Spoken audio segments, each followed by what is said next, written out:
ایک نصیحت موز بات آپ کو بتانا چاہتی ہوں۔ بسم اللہ الرحمن الرحیم۔ آج چھوٹے بچوں کے ہاتھ میں ماچس نہ دیں۔ آج درمیان چشتیہ میں ہم رہتے تھے۔ پچھلے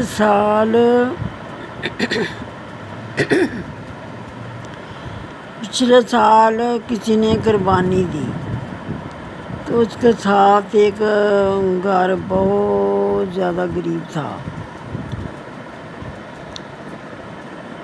چھوٹی چھوٹی بچیاں تھیں ان کی، تو ساتھ والے گھر نے قربانی دیا تو وہ انتظار کرتی رہی کہ انہوں نے قربانی کیا تو ہمارے گھر گوشت آئے گا۔ تو سارا دن انتظار کرتی رہی وہ، تو گوشت آیا ہی نہیں۔ انہوں نے ہمسائے کے گھر گوشت دیا ہی نہیں۔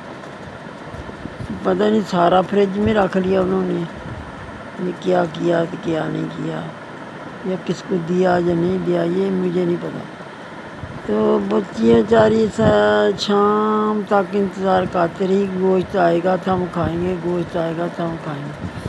تو شام کے ان کے ابو باہر سے آئے، وہ بھی خالی ہاتھ آئے۔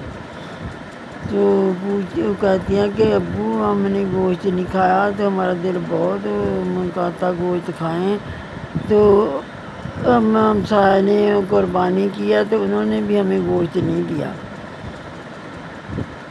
تو اس کے ابو کہنے لگے جاؤ ہمسائے کے گھر سے نا انہیں کہو تو وہ گوشت دے دیں گے تمہیں، تو یونس کے گھر سے گوشت لے آؤ۔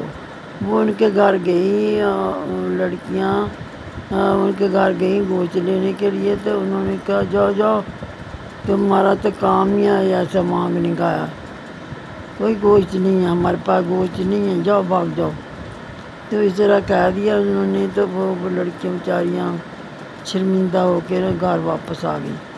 تو پھر آ کر رونے لگی کہ بھئی کوئی گوشت نہیں ہے، کچھ نہیں ہے، تو ہم کیا کریں۔ تو روتی رہی تو وہ پھر روتی روتی سو گئی۔